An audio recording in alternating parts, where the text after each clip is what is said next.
Welcome to the Psychology World podcast. I'm Connor Whiteley, bringing you psychology news, articles, and other interesting psychology-related articles. Where you can find the podcast notes and more interesting psychology-related things, and you can get your free 8 psychology book box set at connorwhiteley.net. Now let's get on to the show. Hi everyone, and welcome to episode 155 of the Psychology World podcast with me, Connor Whiteley. And today's episode is on 5 of the dangerous myths about child sexual abuse. And it is Thursday, the 16th of June 2022 as I record this. So whilst today's episode is definitely not one of the most light-hearted of episodes, it is still so absolutely critical that we actually focus on it and we actually learn about it for reasons that I actually tend to discuss more in the actual content part of today's episode. But all of that I'll say here though is that if we learn about the myths, then we can actually combat them more, and hopefully we can actually through who we target, and hopefully we can actually decrease this a lot more. So that's kind of in the content part of today's episode. Plus, I've actually got to say that I really did enjoy today's episode because it is so interesting. So, moving on to the psychology news section, we're reading from the British Psychological Society Research Digest, and there are just some brilliant ones here today. So, but the first one is, showing off your status and wealth makes you seem less cooperative. People who can afford luxury goods tend to buy them and to show them off. Open quote. This is unsurprising given the myriad of social benefits associated with being perceived as a well-off and high status. Close a quote. Note the authors of a new study led by Shanava Sumra at the University of Michigan, but in some limitations there might be downsides to conspicuous consumption. After all, as the team writes, open quote, it conveys a boastful self-interest which is incompatible in people's minds with pro-sociability. Close a quote. So, what happens when, as it is often the case, in our interest to work with others, given the opportunity, do we show off and signal higher status, or do we choose to be more modest? So I'm actually not going to click onto the article and actually answer that question specifically, but I think that we can all sort of work out that people, but that it very much depends on the situation and just your personality. Yeah, but this I think is actually quite good though, because we all tend to show off when we have stuff, and we all tend to our friends to perceive us as we're doing well and we're successful. But it's quite interesting to see the flip side of that as well. So I guess the takeaway from this psychology news article is just sometimes maybe think about doing it. Well, just think about when you would choose to do it. So the second one is, knowing about racial disparities in COVID outcomes reduces white Americans' concerns and support for safety precautions. In many countries, including the United Kingdom and the United States, people from non-white communities have been hardest hit by COVID-19. Those from non-white communities generally have less access to good healthcare, are more likely to be essential workers, and are more likely to die from COVID rather than their white counterparts. And though many of us are aware of this, new research suggests that within the white demographic, simply hearing the reasons for these facts may be enough to make COVID seem like less of a threat and to reduce support for public health measures. So, to be honest, besides from the absolutely obvious thing about how horrendous this is and how bad this is, but the only other major thing to say about this is that you can understand in the sense that it target.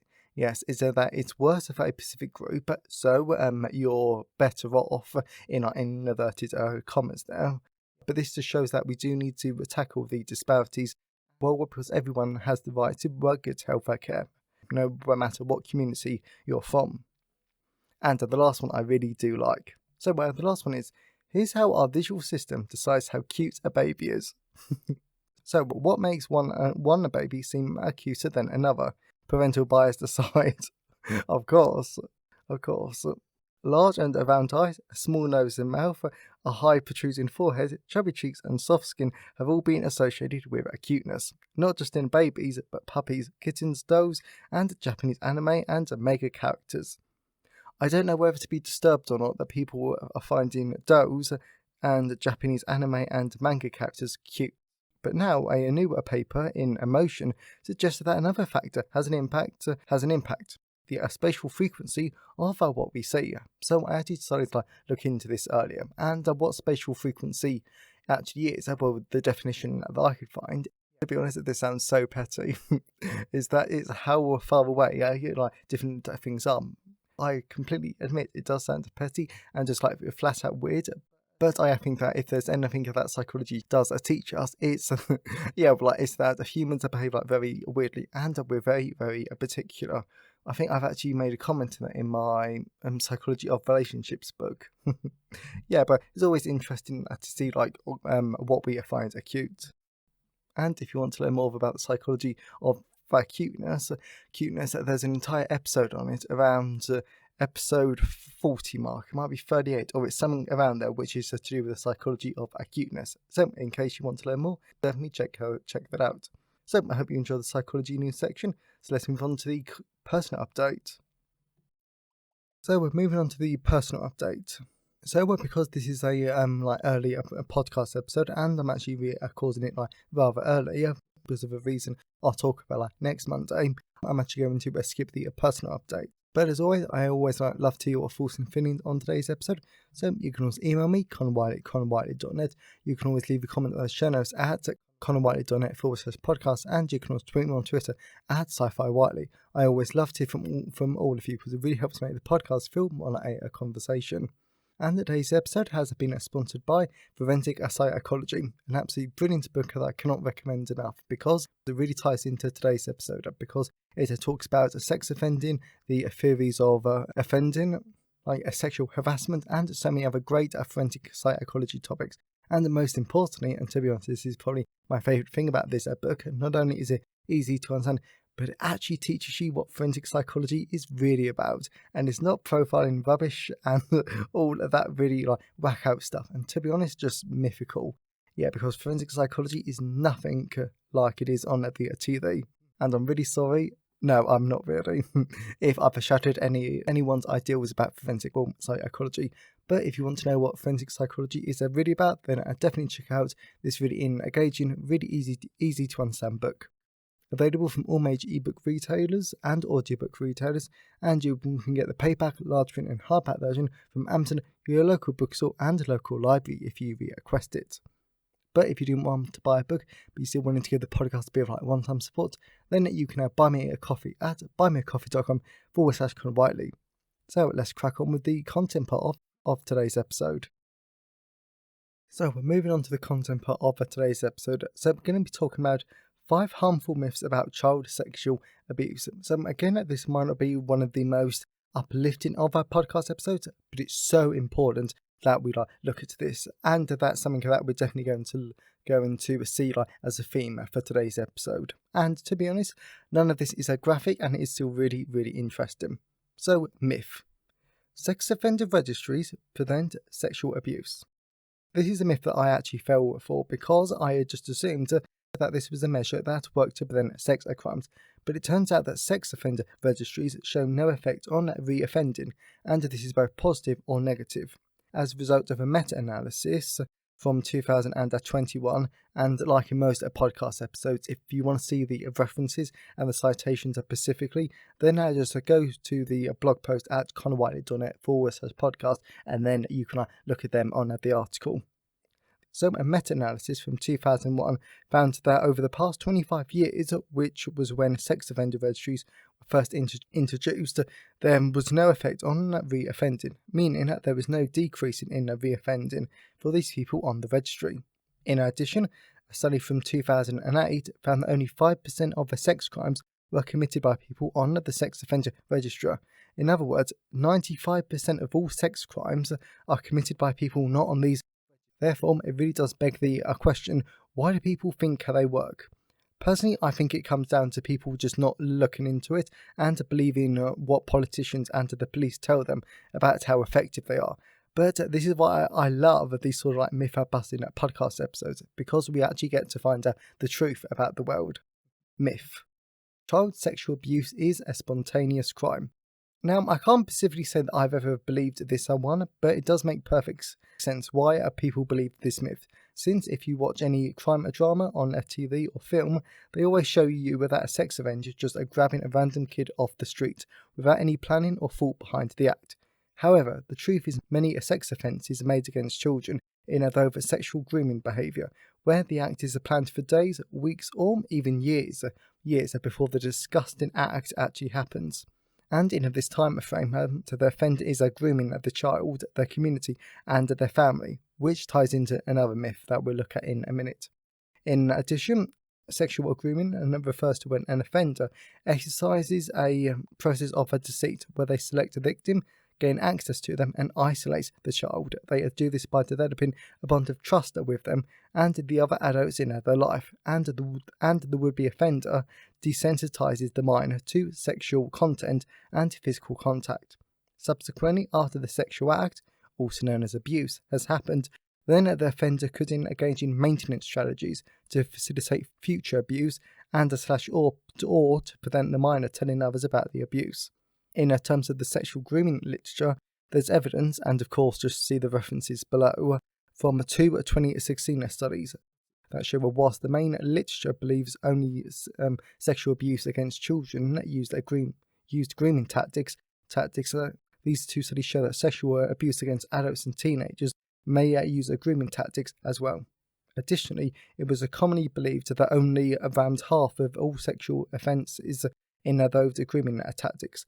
But Winters and Jerrig 2021 found 99% of all self-reported sexual offences against children used grooming tactics. Overall, child sexual abuse is hardly a spontaneous crime. Myth: only strangers commit sex offences.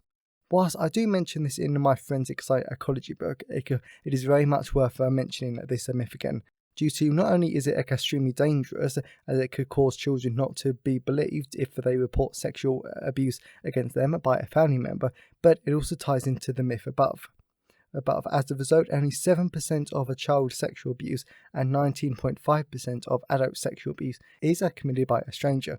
Therefore, another reason why this is such a dangerous myth is because this is the myth that drives most sexual abuse prevention strategies. So even our prevention strategies are highly flawed, and they don't work because of this single myth. And slightly going off a script here, that is outrageous, and it's just so, and to be honest, that is so hard to read, because of course we want this to work, we want these strategies to work, but this is why it is just like such a tough one, because, well, I've mentioned it somewhere, but the thing about politics and the police is that it's never about what the research actually says, it's about what the people believe and how would you keep them happy, which is just tragic, I think. Well, but hopefully though, if we grow this awareness and we actually make people aware of these myths, then hopefully things will change over time. So by going back to the blog post, the truth is 34% of children are sexually abused by family members, and 95% of them are abused by acquaintances. Then for adults, 39% are sexually abused by an acquaintance, and 33% are abused by a current or a former partner. Myth: only adult men commit sex offences. And I should also probably combine this myth slightly with the silly idea that only gay people commit sexual offences against children. Both are flat out wrong, and to be honest, quite outrageous, because it turns out that up to 12% of sex offences are per women, and 25 to 35% are under the age of 18. Now, the reason why this is such a dangerous myth is because when it comes to teaching sexual violence prevention, we tend to, without a shadow of a doubt, identify the perpetrators are male. And whilst it is completely true that the vast majority of sex offences are carried out by a man, a meta-analysis from 2016 found 12% of sexual abuse cases the offender was a woman, as well as 40% of sexual abuse against men the offender was a woman, compared to only 4% in those committed by women against a woman. Finally, 33% of people who abuse children and 25% of people who abuse adults are minors and under 18 to themselves. Therefore, none of these are small percentages, and by failing to teach people about the risk of a female and minors committing sexual abuse, it can only harm innocent people in the long term, as it may negatively affect prevention, reporting, and detection. And the last one, myth. There is only a specific type or profile of a person who commits sexual abuse. At the time of writing this post in early mid-June 2022, I've started researching terrorism and the criminal psychology behind it, and I must jump in and absolutely say that it's fascinating. I really am looking forward to writing this book. And personally, I do not understand everyone's obsession with finding a specific set of traits, personalities, or something to give them a specific profile of a criminal. And you would just have to read or listen to my criminal profiling book to know how stupid the idea is and how much it just doesn't work. Anyway, that was jumping off of my little soapbox there. The truth is that there is absolutely not one profile of a typical sex offender. If you watch any TV, then there is a set profile of a sexual offender. That makes it easy to identify based on their behaviours and their characteristics, but in the real world it does not work like that. The people who commit sexual offences come from all walks of life, but with different looks, sizes and backgrounds. Some sex offences come from respectable members of the community like priests, teachers and doctors. Other offenders that come from less respectable sections of the community.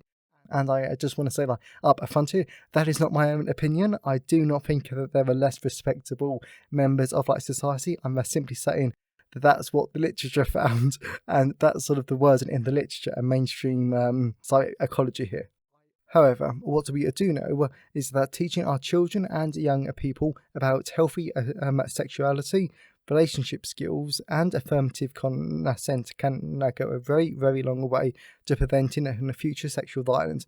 And understanding the myths and the realities of sexual offending is just flat out critical for preventing it. So we need to know who to target. But the thing that I want to leave you all with today is that the true damage of the myths and misconceptions is in all areas of life. Due to with our laws and prevention strategies being based on myths and misconceptions, we are not only failing to protect ourselves, but we could be putting ourselves at an increased risk too. So I really hope that you enjoyed today's episode and that you got some out of it. I know that I did, and to be honest, even though these are sort of the darker topics, I do quite enjoy them. Plus, they're also myth-busting episodes, and I'm always up for learning the truth about stuff. So if you know someone who would enjoy today's episode, then please share it with them. I'm always really grateful when you wonderful people help spread the word about the podcast. And definitely check out Forensic Psychology, available in all of the usual places, plus audio. But if you didn't want to buy a book, but you still wanted to give the podcast a bit one-time support, then you can buy me a coffee at buymeacoffee.com/Con Whiteley. So have a great day, everyone, and I'll see you next time. Thanks for listening today. I hope you enjoyed it. If you want to see the show notes, then please go to conwhiteley.net. And if you want a free 8-book psychology box set, then please go to conwhiteley.net. Have a great day, and I'll see you next time.